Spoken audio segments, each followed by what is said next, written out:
Guys, happy Wednesday. Good practice for us. I tell you what, I'm really impressed by the kids, how much energy and competitiveness that they're bringing to this after a long season. They're having a lot of fun out here, and we are too as a staff. It's going to be nice to celebrate, have our awards banquet tonight, and celebrate a bunch of great seniors that have really done some special things down the stretch here this season, and look forward to that. Really no new news on the injury front. We're pretty much status quo as far as what I told you yesterday. So with that, I'll answer any questions that you have. Was it at least good to see Porter no longer in a boot? Yes, yeah, he's definitely, I know for him, he's really pleased with where he is, does not feel any pain, and it's good to see that progression, him moving forward. With Vaughn, is that something that you think can kind of clean up? Tyler? Oh yeah, he fell on his shoulder yesterday. I think it was grade 1 AC sprain, which is usually just a couple days of no contact. Yeah. We had to hold him back really today to be a little bit more preventative. So I would imagine in 3 or 4 days time he's going to be 100%. But he was ready to go today. Looking over second half of the season, Michael Pittman and Tyler Vaughn were two guys who kind of elevated there. Was there a turning point for either of those two guys? I think, I've always said you never know when guys get their opportunity, whether it's going to happen day 1, day 101, maybe it's a year. With those two kids, I've really been impressed how they have gotten better each and every week. And you look up, and I thought they played their best football in the month of November, when we really started clicking, especially with those two kids. And what it allowed us to do is not have to focus on Deontay as much and Steven as much, but really the ball got spread around, and you saw a different leading receiver in each and every game, and that makes you harder to defend as an offense when you just can't double cover or bracket one guy. Did you see Sam's trust with them improve? Especially, I remember the throw in the Stanford game where the 54-yard one. Yeah, that's a great observation. I really think the more chemistry that comes along with young people, the better that we've gotten as an offense. And like I had said earlier, I really didn't see a lot of things that Sam was doing different other than just being on the same page with some young kids and them being where they're supposed to be. And when the light came on, they gained confidence. We gained confidence as an offense. And you look up and you got a chance to have a 4,000-yard passer on the year, a 1,000-yard receiver, and the two guys behind them have 700 yards. So that's pretty impressive as far as a passing game coming together over this stretch. A couple of the players mentioned that you've already mentioned how they're going back in the AT&T Stadium, and a lot of them have been there, of course. Yeah. What is your message about them playing in that stadium? I said, the last time we were there, we got a butts beat.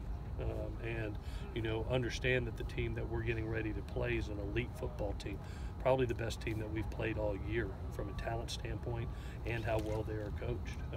And the mental focus that we have to bring to the table over this week of preparation, their energy needs to be up, their competitive needs to be up, but also their focus for this game plan. Because what's going to happen, we're going to blink our eyes and we're going to be in Dallas, Texas. I mean, we've got this week to prepare, 2 days next week, have a little 3-day Christmas break, and then we're in Dallas. So this week's a very important week as we prepare for this game, and these kids have done a really nice job. I've been pleased with them the past 2 days, the way they've worked. Does the fact that it's Ohio State in this bowl game help guys recover? They didn't make the playoff. Does it help kind of looking forward to a particular game?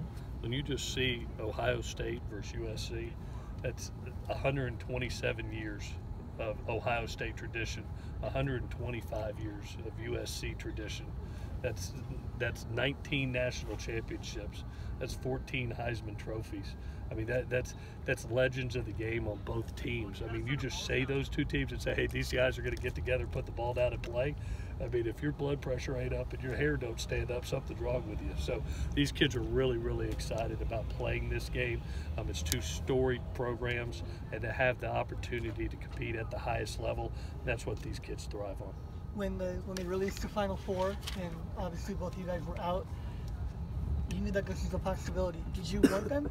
Did you hope that you got them? Oh, no question. You want somebody like them. I mean, you want that type of game.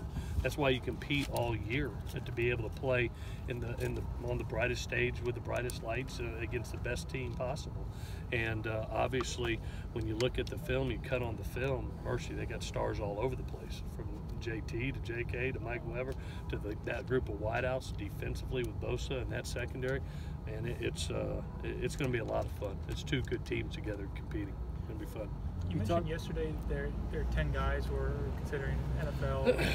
Is that more than you've had at any point since you've been here, or is that? This is a really good junior group. It really is, and I think it's one of the reasons that we've been so successful. Is one, being able to not have a ton of attrition on our football team, and these kids have grown up within our system and the consistency of it, and they've put themselves in a position to be considered or to look at it. Not all of them will go, if any, and we'll see how it goes, but it's our duty as coaches to provide that information to them and their families as far as evaluations, and make sure they got the right information so they can make the best judgment for themselves. You talked about JT Barrett last night. Yes, sir.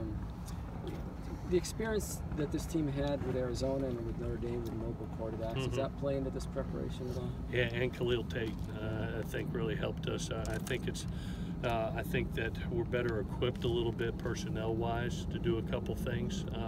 The one thing that really stands out to me with JT is how down the field accurate he is.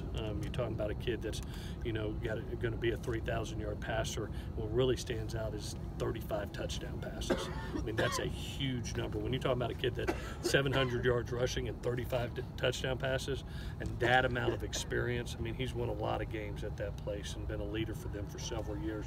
The experience shows on tape, the athleticism shows on tape, but really, to me, being a quarterback coach by trade, I've been extremely impressed with his down the field accuracy.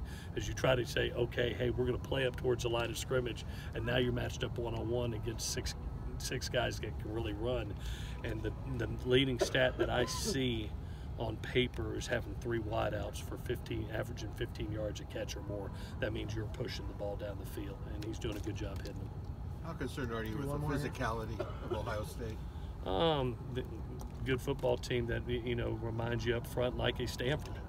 They are big, they are physical, but one of the things that's different when you look at them, they're a big 3-wide team. You think of Ohio State, you might be thinking, oh yeah, it's smash mouth football. They spread the field. I mean, I think it's 95% of the time there's 3 wides on the field, and they basically put the tight end always in the game and use both the guys in the backfield as runners, both the quarterback and the tailback. So their philosophy is to spread you out, use both kids in the backfield as runners.